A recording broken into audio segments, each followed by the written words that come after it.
Have you ever seen one of your favorite industry celebrities on a national news network and thought, how in the world did that happen?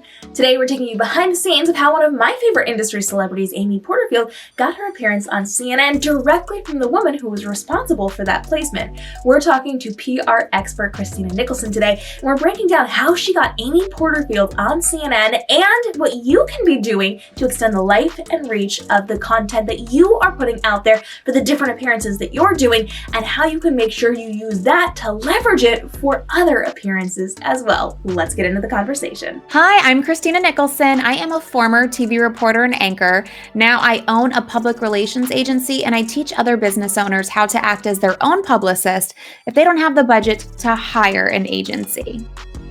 And I am so glad to have you back on the show today. We're talking about how you got Amy Porterfield on CNN. And we are going to be breaking down how you did this and then what you did with it after. So let's talk. What did you do to get Amy on CNN? Yeah, so this was something that was just totally spur of the moment. She wasn't a client or anything, but I did hear her mention that her goal was to get more traditional media exposure. And so I saw an opportunity because I just had a conversation with a booker and a host at Headline News, which is a show on CNN, one of their sister stations. And it was around May. So I said, okay, well, how about, where everybody's talking about kids graduating from high school, going to college, how about we say, hey, you don't have to go to college to learn more. You can just take an online course because there's literally an online course about everything. So pitch that idea. And I sent an email, but their inboxes are extremely full, as you could imagine. So then I followed up with a tweet to the host and the producer and the booker who I knew. And I said, hey, I just sent you an email pitch. Be on the lookout for it. And I may have said a couple other things, but not too many because it's Twitter, so you're limited in the characters. But I did that because I wanted to make sure they saw it. And then one of them did reply on Twitter, and then they responded to the email pretty quickly. And they said, hey, we love this idea, but Mother's Day is this coming weekend. So can she come on Friday and talk about how moms can make money from home through online courses? And I was like, sure. And that's something, I feel like this is a learning lesson for a lot of people because just being on the news side of things and then also on the PR side of things, there's a lot of people who don't really understand how the business works, and they want to go on TV or do an interview, whether it be for print or online or even a podcast interview. And they're like, I want to talk about this and I want to talk about this in this way. And this is the thing. You can't do that unless you're paying for an advertisement. If somebody is inviting you on their platform to talk about something, you're going to talk about what they want you to talk about. And you're not going to call the shots because that is not your house. You are a guest in their house.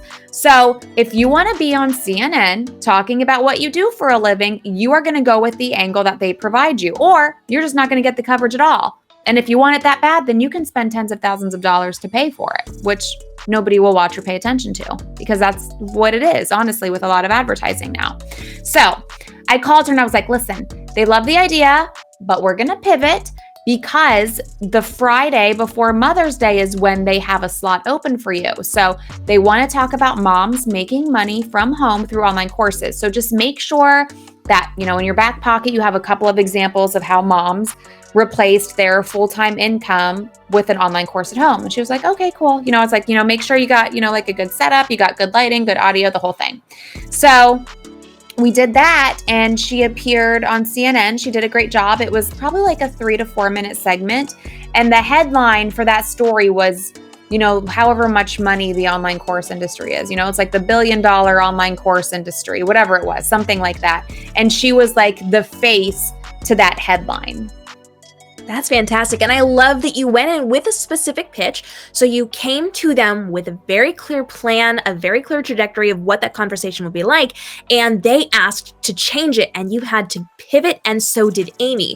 And so you used what they took from yours and were able to adapt it and be flexible with that. So when it comes to creating those opportunities and being flexible, what tips do you have for going with the flow when they kind of change the plan on you? Yeah. So, you really just have to go with the flow. If you want the coverage, you have to go with what they want to cover. Remember, they are the news agency or they are the podcast host. It's their platform. So they are in charge of the content. And again, the promotion for your product, your service, whatever it is, it will come by default. It will pop up in conversation. So don't be so worried about, oh, well, I wanted this angle or I wanted to cover this or that. Because when you start doing that, you're going to lose your opportunity. And I can give you a personal example of this. I had somebody pitch to be on my podcast. And I don't know if it was somebody on this person's team or they had a podcast booking agency, whatever it was. And it was a good pitch. And I was like, yeah, come on. I forget what the topic was, but they had a book coming out about it. And I'm like, yeah, that sounds good. So I booked them, got the interview in the calendar. But before the interview actually happened, I got like 2 or 3 more emails from them saying, well, we want to make sure you mention the book and the book comes out at this time. And I'm like, okay. And then another email, can you release your episode around this time? Because that's when the book comes out. And then I'm thinking like, okay, it is not my job to promote this person's book. Like, first of all, I don't even know this person. If I knew you and we like had some kind of relationship, then yeah, that would make sense. But if I don't even know you and I'm already inviting you on my platform to talk about this, you can say it's in your book all you want, whatever, then like, don't tell me when to release an episode and don't tell me what to promote on my podcast. So I got annoyed that I just like canceled it all. I was like, this isn't going to happen anymore because I felt like I was being used a little bit, which a little bit, yes. I mean, I get it. We all understand the game, but dear God, don't be so obvious about it. Like I was just so annoyed with like the entitlement of, well, you have to talk about the book. You have to do it around this time. When really this person could have come on my podcast and she could have spilled her guts about her expertise and said, this is in the book, it's coming out this day, whatever. And I wouldn't have given it a second thought. But because you were so obvious about the promotion and all of the details of it, like I was just annoyed and I said goodbye. So yes, you do have to pivot and you do have to talk about whatever it is that the media host that is inviting you on wants to talk about. And you're right. It really is important to make sure that you are making this as easy as possible, because if you become difficult to work with, not only will you lose opportunities, but you could potentially develop a reputation for that and then ruin future appearances as well. So knowing that as we are stepping into this and we're getting ourselves news coverage and we're being on podcasts and things like CNN, we have to be as accommodating as possible, knowing that everything is going to come along behind us and we're going to get that marketing, whether or not we're talking about exactly specifically what we want to discuss or something similar. We now have the opportunity to get more appearances. And once we have those appearances, we have the opportunity to not just let them sit and rest and assume that everybody's going to see them and assume that everybody's going to interact with them. We have the ability to actually leverage this. So let's talk about what to do after you get those appearances. Yeah, so this is like one of the biggest mistakes that people make is they do nothing. I've had so many people be like, oh, I hired a PR agency. We got a few things here and there, but it didn't do anything for us. And I always ask like, okay, well, where did you go? How long did you get coverage for? Were you consistent? And then what did you do after? 9 times out of 10, when I ask people, well, what did you do after? They're like, well, nothing. Like we were there and we just expected people to come to us. We didn't do anything. I'm like, that is the biggest mistake you can make for so many reasons. You need to be sharing this publicity that you are earning. I did a podcast episode, 35 things to do after you earn exposure. Like there's a lot to do and you have to do these things because 1, it's just good PR for you. It's you telling people you're in these outlets. For example, I used to write for Inc. magazine. For 2 years, I wrote for Inc. magazine. And when I got people approaching me based on those articles, it was never, I found you in Inc. magazine and now I'm reaching out to you to work with you. They came to me because I would post those articles on my LinkedIn. And then people on LinkedIn would be like, oh, wow, you write for Inc. magazine? How do you do that? I'd like to get an Inc. magazine. That's how it happened. It was from me sharing my publicity. So 1, it's just good PR for you. 2, you have to do it so the outlet that you're on sees that. The outlet, the podcast host, the writer, the journalist, whoever it is, when they see that you are sharing their content, they are more likely to come back to you in the future.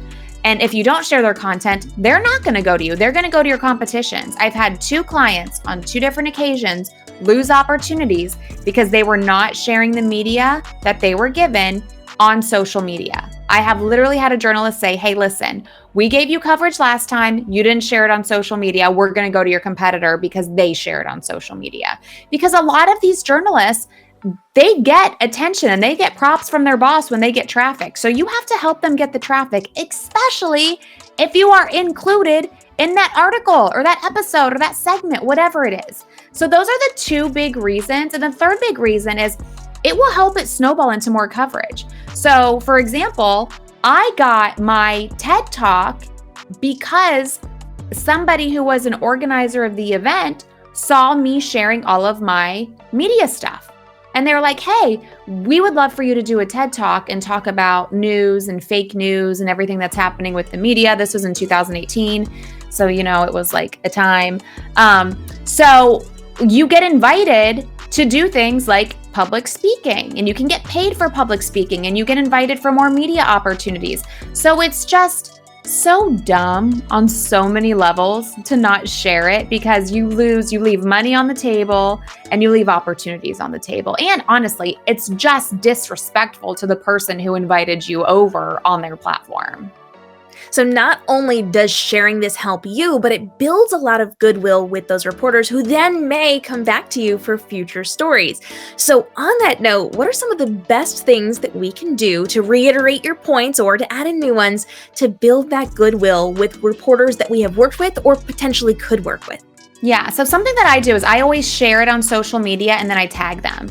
And I use Agora Pulse to schedule posts, so I share it more than once. Like, I've been on podcasts for years. I'm still sharing episodes that I was on years ago, because there are people who are just now following me on social media who didn't know me 4 years ago. And I want them to know that, hey, I was on this podcast 4 years ago. So you need to continuously share it and tag them so they see that you're sharing it. I will sometimes email it to my list. I will add it on my website. I have a press page on my website, so I will add it there and I will link to it. And I will let that person know, hey, I just linked to this coverage on my website, or I am sharing it on my social media, so they know it. Because sometimes if you don't tag them or if you don't tell them, they're not going to notice. And you have to do this repeatedly. Again, because the algorithm doesn't show everything to everybody. And even if it does, in a week or two, they're going to forget what they saw because they've seen a million things since then. So I think it's a really good idea to let them know that you are sharing it. And then, make sure you're following them on Twitter and just interacting with their stuff, because that way you're always going to be top of mind. And if you see that they're working on something or they're looking for help with something, like go into your own network. Okay, like who do I know who does this and who can comment on this?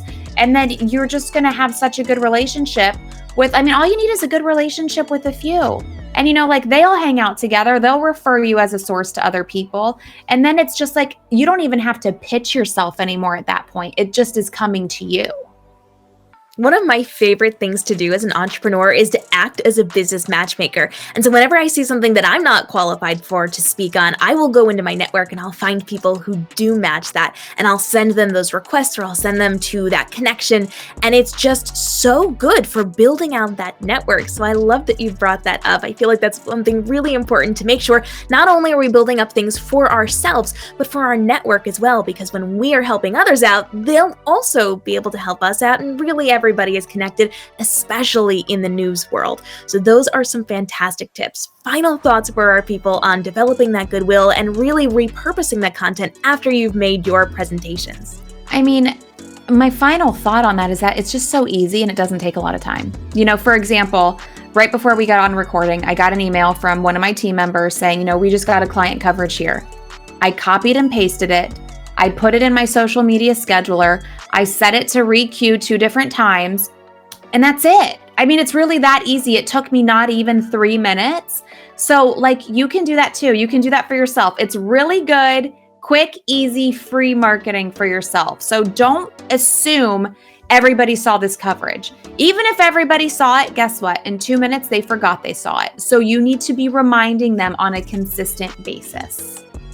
That is the perfect way to end that. And I know you've got so many good tips and tricks, and you have so much great content to help people build up what they're doing in terms of getting that press and really extending the life of it. So where can everybody hang out with you on social media?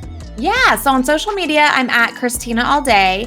I also talk a lot about this stuff on my podcast, Become a Media Maven. And I actually just launched a 1-hour masterclass, 5 simple steps to getting featured in the media. And at the end of that masterclass, I give away the exact pitch that I sent to CNN that got Amy Porterfield booked. So if you want to attend that masterclass and get that pitch, you can just go to earnmedianow.com. If you love today's tips and tricks from Christina, we have another episode with her where she broke down how she got her clients a segment on USA Today and how you can be getting these appearances for yourself and why the big places may not be the most profitable for you and what to do instead.